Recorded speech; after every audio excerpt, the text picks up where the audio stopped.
আসসালামু আলাইকুম ওরহমতুল্লাহি ওবারাকাতু।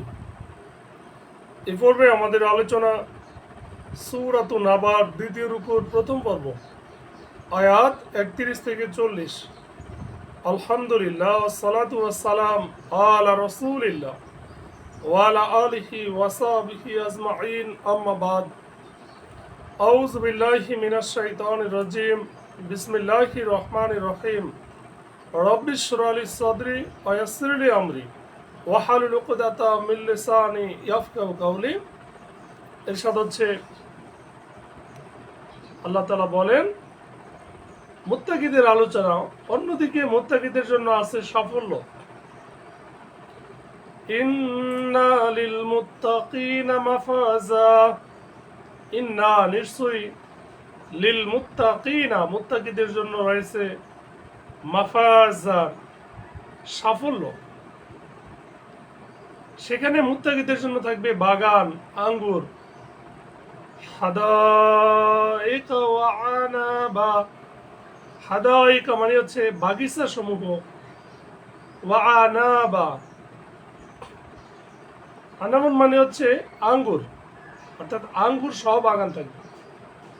আর সমবয়স্কা নব্য যুবতী, ওয়া কাওয়াইবা আতরাবা।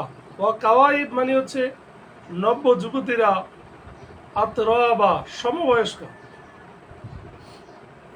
এবং পরিপূর্ণ পান পাত্র। ওয়াকাসাং দিহাকা, সেখানে তারা শুনবে না অসার, অর্থহীন আর মিথ্যে কথা। লা ইয়াসমাউনা ফিহা, সেই স্থানে তারা শুনবে না লাগওয়ান মানে কোনো অসার কথা, ওয়ালা কিযযাবা আর না কোনো মিথ্যা কথা। এটা আপনার প্রতিপালকের পক্ষ থেকে প্রতিফল, যথোচিত দান, জাযাআম মির রাব্বিকা। আর এটা হচ্ছে আপনার রবের পক্ষ হতে পুরস্কার, যা আতাআন হিসাবা, যিনি আকাশ, পৃথিবী আর এগুলোর মাঝে যা কিছু আছে সব কিছুর প্রতিপালক।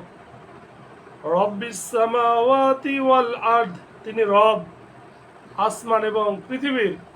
ওমা বাইনাহুমার রহমান, আর যা কিছু আছে আসমান ও পৃথিবীর মাঝে তিনি তারও রব। আর রহমান অশেষ দয়াবানের পক্ষ থেকে। লা ইয়ামলিকুনা, তারা সক্ষম হবে না, মিনহু খেতাবা, তার সম্মুখে কথা বলার সাহস কারো হবে না।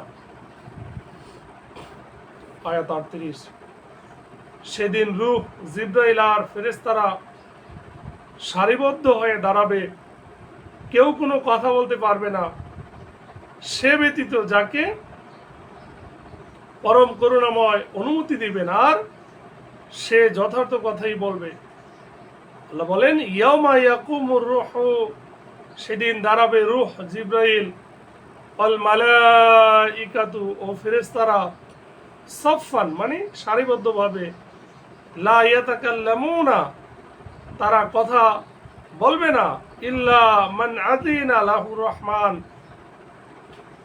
দয়াময় অনুমতি ছাড়া। অর্থাৎ দয়াময় আল্লাহ তাআলা যাকে অনুমতি দিবেন সেই কেবল কথা বলতে পারবে। ওয়াকালা সাওয়াবা, আর যাদের কথা বলতে দিবেন তারা যথাযথ কথাই বলবে, সঠিক কথাই বলবে। আল্লাহ বলেন, এই দিনটি সত্য সুনিশ্চিত। যালিকাল ইয়াউমুল হক, সেই দিনটি যে হবে এটাই সুনিশ্চিত। অতএব যার ইচ্ছে সে তার প্রতিপালকের দিকে আগ্রহ অর্থাৎ আশ্রয় গ্রহণ করুক। ফামান শাআ, অতএব যে চায়, আত্তাখাযা ইলা রাব্বিহি মাআবা, তার প্রতিপালকের দিকে আশ্রয় গ্রহণ করুক।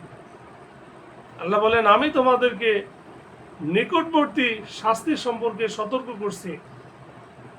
যেদিন মানুষ দেখতে পাবে তার হাতগুলো আগেই কি কর্ম পাঠিয়েছে, আর কাফের বলবে, হায় আমি যদি মাটি হতাম তাহলে আমাকে আজকের এ আযাবের সম্মুখীন হতে হতো না।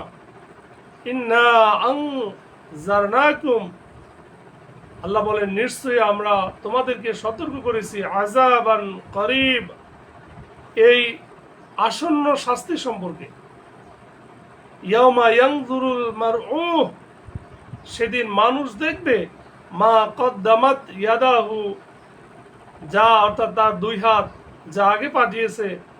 ওয়াকুলুল কাফিরু, আর কাফের বলবে ইয়া লাইতানি কুনতু তুরাবা, হায় আমাদের আফসোস যদি আমরা মাটি হয়ে যেতাম। নাউজুবিল্লাহ, আল্লাহ তাআলা আমাদের হেফাজত করুক, আমিন।